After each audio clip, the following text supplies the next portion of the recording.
Hari ini kita akan membahas mengenai set variable feedback, yaitu suatu perangkat umpan balik yang digunakan untuk membuat sistem menjadi stabil. Kalau kita lihat sistem fungsi transfer sebelumnya di pengaturan, fungsi dari feedback itu adalah untuk membuat menjadi lebih stabil, tentunya dengan bantuan dari pool placement. Sekarang sistem fungsi transfernya kita ganti dengan suatu fungsi keadaan. Kita lihat di sini di bagian tengahnya, ini merupakan suatu fungsi set space dari persamaan yang sudah ada sebelumnya. Jika kita tambahkan suatu feedback K, maka fungsi keadaannya atau set space-nya menjadi seperti ini. X dot sama dengan A kurang BK dalam kurung dikalikan dengan X ditambah dengan BR. Nah, R itu merupakan suatu reset atau set point. Fungsi dari karakteristik SI kurang A ditambah BK, ini kita bisa mencari nilai rootnya atau akarnya, kita bisa mencari nilai eigenvalue-nya, dan tentunya kita bisa atur secara pool placement nantinya titik-titik root yang memberikan nilai stabil.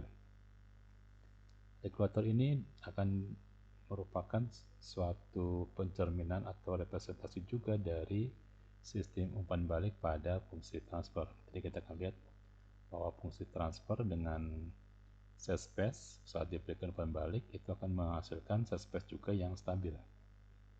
Jadi kalau pada fungsi transfernya menjadi stabil jika diberikan umpan balik. Pada set variable feedback, maka hasilnya juga memberikan suatu sistem set space yang stabil. Kita bisa atur misalkan dengan set point-nya sama dengan 0, sehingga U-nya hanya merupakan suatu nilai umpan balik saja. Itu juga bisa kita atur untuk menentukan nilai K-nya. Tetapi juga tidak harus. Jika seandainya set point-nya kita tahu suatu fungsi step, karena set point itu biasanya merupakan nilai step, nilai konstan, maka tidak sukar untuk menentukan nilai inputnya, yaitu U-nya tinggal kita jumlahkan R dikurangi dengan K kali X. Untuk menyelesaikannya bisa secara manual. Untuk yang manual ini merupakan proses pool placement, mencari akar-akar dan penempatan dari akar yang stabil, yaitu yang di sebelah kiri bagian sumbu imajiner atau bagian negatif sumbu imajiner. Ini disebut dengan direct comparison method. Ada juga menggunakan cara perhitungan secara komputasi. Ada dua di sini. Yang pertama disebut dengan controllable canonical form yang sudah kita cetakkan sebelumnya di minggu lalu, yaitu mencari bentuk kanonik dan kemudian kita tentukan nilai K-nya dari persamaan sebagai berikut. Alpha itu merupakan nilai pool placement yang kita atur, sedangkan A merupakan nilai akar yang asli diperoleh dari sistem. Kemudian kita gunakan transformation matrix yang isinya adalah M kali matriks W. M itu sendiri merupakan matriks kanonik, sedangkan nilai W-nya itu merupakan nilai dari controllable.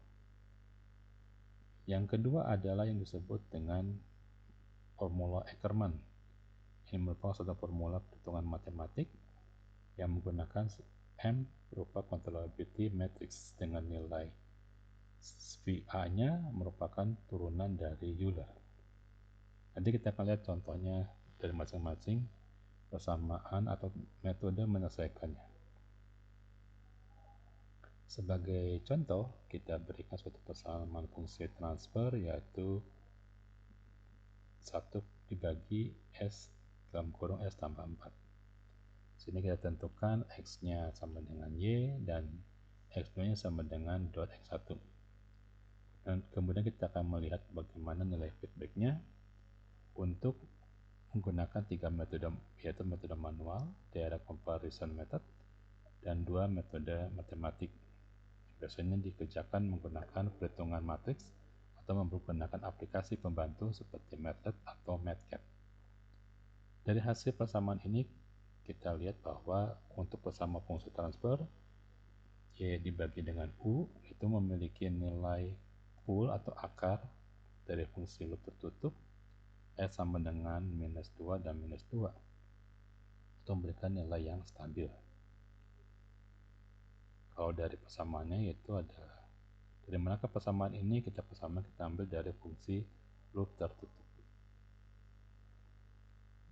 Fungsi open loop tertutup ini kita bisa lihat, kita turunkan persamaan fungsi transfernya adalah sebagai berikut. Kemudian sistem persamaan karakteristiknya dari open loop adalah sebagai berikut. Kita lihat SC dikurangi A seperti ini belum ada pengaruh dari umpan balik. Kita lihat eigennya atau akarnya adalah 4 dan 0. Diperlukan suatu fungsi loop tertutup yaitu minus 2 dan minus 2. Jadi hasil persamaan seperti ini, berarti kita punya alpha 1 sama dengan 4, alpha 0 sama dengan 4 juga. Ada A, ada juga alpha. Jadi ini merupakan A adalah fungsi akar untuk open loop, sedangkan alpha adalah fungsi akar untuk closed loop. Dari persamaan manual, perhitungan direct comparison method, kita bisa hitung umpan baliknya sebagai berikut. Kemudian nilai K1, K2 nya kita bisa tetapkan dari mencocokkan baris kiri dengan baris kanan. Jadi peroleh sebagai berikut, jangan sampai salah. Dalam perhitungan SI kurang A ditambah dengan BK. Jangan sampai salah, di sini K-nya adalah 2 karena matriksnya 2 kali 2. Diperoleh K1 sama dengan 4 dan K2 sama dengan 0. Berarti kita pilih K1-nya sama dengan 4 untuk kondisi stabil.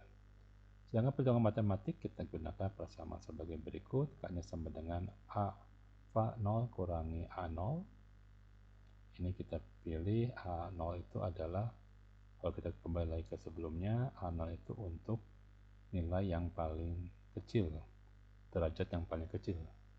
Kalau di soal waktu kita mengerjakan controllable canonic, A0-nya merupakan A yang besar. Tapi tidak apa-apa, A-nya merupakan derajat yang paling kecil. Derajat yang paling kecil dulu kita hitung. Di sini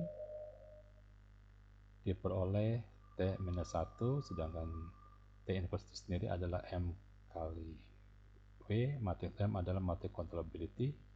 B didampingi dengan AB. Jangan sampai salah, bukan AB dengan B, tapi B dengan AB.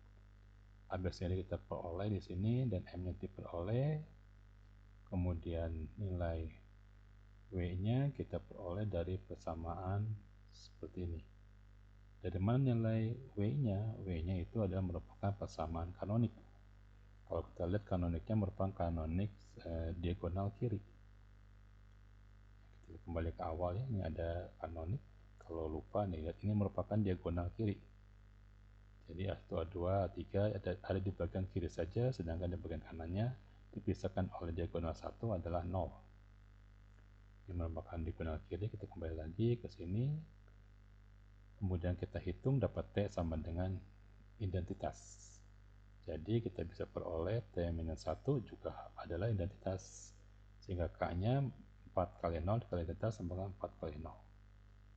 Sedangkan untuk Ackermann kita harus mencari nilai dari inverse dari matriks kontrol, matriks controllable.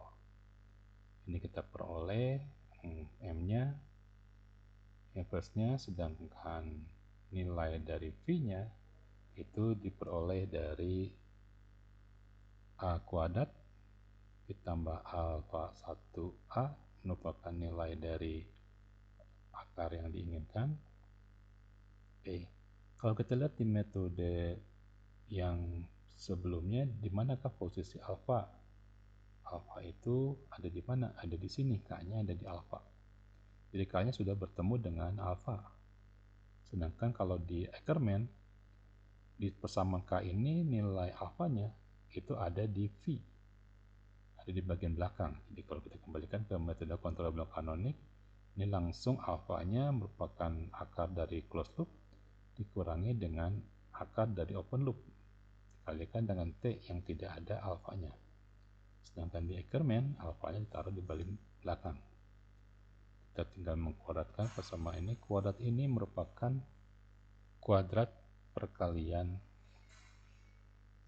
matriks, bukan kuadrat dalam, jadi kuadrat perkalian matriks seperti ini. Jadi ada kuadratan dalam, kalau yang digambarkan seperti ini menurut kuadrat perkalian dari matriks kali matriks. Jadi kalau A pangkat 2 berarti A dikalikan dengan A.